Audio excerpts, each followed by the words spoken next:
Welcome my study 123 YouTube channel. Recently পাকিস্তানের যে উপপ্রধানমন্ত্রী রয়েছেন তিনি বাংলাদেশ সফর করতেছেন। তো এই যে হঠাৎ পাকিস্তানের উপপ্রধানমন্ত্রী বাংলাদেশে সফর করতেছেন এক যুগ পরে, তারা কেন হঠাৎ করে বাংলাদেশে সফর করতেছেন এবং এ থেকে বাংলাদেশ কি পেল সে নিয়ে আমরা আজকে ডিটেলস আলোচনা করব। এখানে একটা বিষয় মনে রাখা ভালো যে বাংলাদেশ এবং পাকিস্তানের যদি প্রসঙ্গ আসে তাহলে আপনা-আপনিভাবে ভারতের প্রসঙ্গ এখানে উঠে আসে। কারণ ভারত এবং পাকিস্তানের সম্পর্ক সেটা হচ্ছে সাপে নেউলে। যদি কোনো দেশ পাকিস্তানের সাথে সম্পর্ক স্বাভাবিক করে তাহলে এখানে স্বাভাবিক যে ভারতের সাথে সম্পর্কটা খারাপ হবে।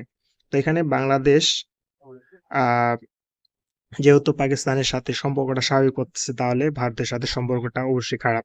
তো আমরা সেটা বুঝতে পারি কখন?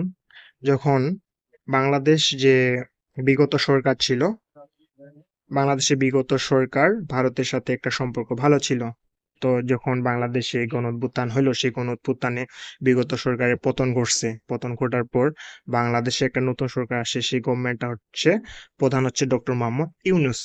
তো সেই সরকারের সাথে ১ম দিকে ভারতের সাথে একটা সম্পর্ক খারাপ পর্যায়ে যাচ্ছিল। তো পরবর্তীতে বাংলাদেশের যে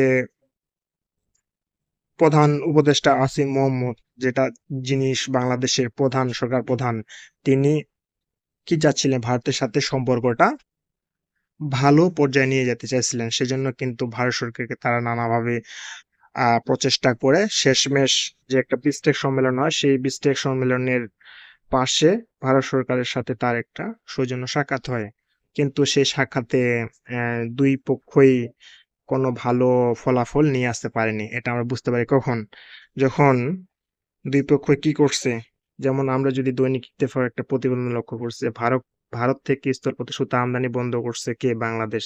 এবং তার পাল্টা হিসেবে ভারত কি করছে? এরাও স্থলপথে ৯ ধরনের পণ্য আমদানিতে নিষেধাজ্ঞা করছে ভারত। তাহলে এ থেকে বোঝা যায় যে ২ দেশের সম্পর্কটা মোটেও ভালো যাচ্ছিল না।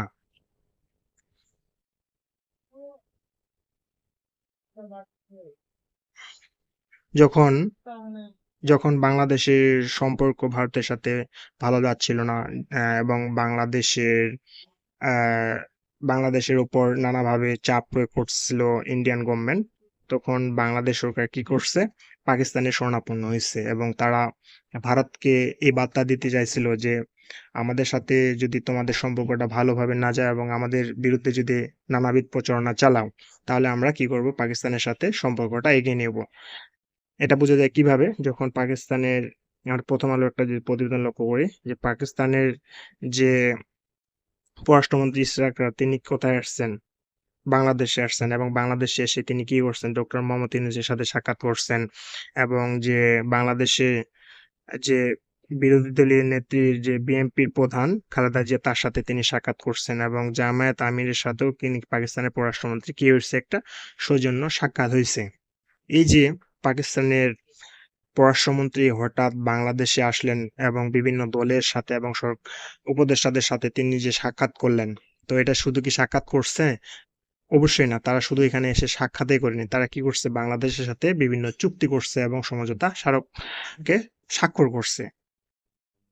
আমরা যদি বিবিসির একটি প্রতিবেদন লক্ষ্য করি, সেই প্রতিবেদনে তারা কি কি চুক্তি ও সমঝোতা স্বাক্ষর হয়েছে সেগুলো তুলে ধরা হয়েছে। তারা বলতেছে, বাংলাদেশ ও পাকিস্তানের পররাষ্ট্রমন্ত্রী পর্যায়ের বৈঠকে রোববার একটি চুক্তি সই করা হয়, সেটা উভয় দেশের কর্মকর্তারা জানিয়েছেন। এর মধ্যে দুদেশের সরকারি ও কূটনৈতিক পাসপোর্টধারীদের ভিসা বিলোপ করে একটি মাত্র চুক্তি স্বাক্ষর হয়েছে। এই যে চুক্তিটি স্বাক্ষর হয়েছে, এই চুক্তিটি আসলে কি? মানে কি হবে এই চুক্তির ফলে? এর ফলে এখন থেকে বাংলাদেশ ও পাকিস্তানের যে কূটনৈতিক ও সরকারি পাসপোর্টধারীরা রয়েছে, তারা কোনো ভিসা ছাড়াই একে অপর দেশে কি করবে? যাইতে পারবে। সেটা দুপুরে সাংবাদিকদের জানিয়েছেন কে? পাকিস্তানের পররাষ্ট্রমন্ত্রী মোহাম্মদ ইসহাক দার। এবং এই চুক্তির পাশাপাশি আরো ৫টি সমঝোতা স্বাক্ষরে কি করছে? ২ দেশই স্বাক্ষর করছে। সেগুলো হলো বাংলাদেশ ও পাকিস্তানের মধ্যে বাণিজ্য বিষয়ক যৌথ কমিটি গঠন, তারপর হচ্ছে ২ দেশের ফরেন সার্ভিস একাডেমির মধ্যে সহযোগিতা, রাষ্ট্রীয় বার্তা সংস্থার মধ্যে সহযোগিতা, বাংলাদেশে institute of international and strategic স্টার্জের সঙ্গে পাকিস্তানের ইনস্টিটিউট অফ স্ট্র্যাটেজিস স্টাডিজ ইসলামাবাদের সহযোগিতা এবং বাংলাদেশ ও পাকিস্তানের মধ্যে সাংস্কৃতিক বিনিময়ে একটি আলাদা কর্মসূচি গ্রহণের বিষয়ে স্বাক্ষর করছে। এই যে বাংলাদেশ ও পাকিস্তানের মধ্যে চুক্তি এবং সমঝোতা স্বাক্ষর হলো, এই স্বাক্ষর এবং চুক্তির ফলে বাংলাদেশ কি কন্টিনিউয়াসলি ভাবে পাকিস্তানের সাথে সম্পর্কটা ভালো ভালোভাবে এগিয়ে নিয়ে যেতে পারবে, না এটা শুধুমাত্র একটা একটা দেখানো সম্পর্ক যে ভারত তুমি যদি আমার সাথে সম্পর্ক ভালো না করো তাহলে আমি পাকিস্তানের সাথে সম্পর্কটা আহ একবার উন্নতি থেকে উন্নতর দিকে নিয়ে যাব। তো এখানে দেখার বিষয় এই যে বাংলাদেশের সাথে পাকিস্তানের যে সম্পর্কটা হলো এবং চুক্তি ও সমঝোতা স্বাক্ষর হলো, ভারত এটা কিভাবে নেয়। তো এই যে বাংলাদেশ পাকিস্তানের সাথে চুক্তি ও সমঝোতা স্বাক্ষর করছে, তো বাংলাদেশের জন্য এটা কি ভালো না খারাপ, এই মন্তব্যটি আপনি কমেন্টের মাধ্যমে জানাতে পারেন। প্রসঙ্গত, পাকিস্তানের বর্তমান সেনাপ্রধান নানা কারণে আলোচিত এবং সমালোচিত। তো আপনাদের বলতে হবে যে পাকিস্তানের বর্তমান সেনাপ্রধানের নাম কি। Option A Imran Khan, option B Asim Munir, option C Nawaz Sharif, option D Shahbaz Sharif. যেটি সঠিক অ্যান্সার সেটি কমেন্টের মাধ্যমে জানিয়ে দেন, এবং যারা সঠিক অ্যান্সার দিবে তাদেরকে আমি রিপ্লাইয়ের মধ্যে হার্টের মাধ্যমে জানিয়ে দেব। তো ধন্যবাদ সকলকে। ভালো লেগে থাকলে অবশ্যই লাইক এবং শেয়ার করবেন।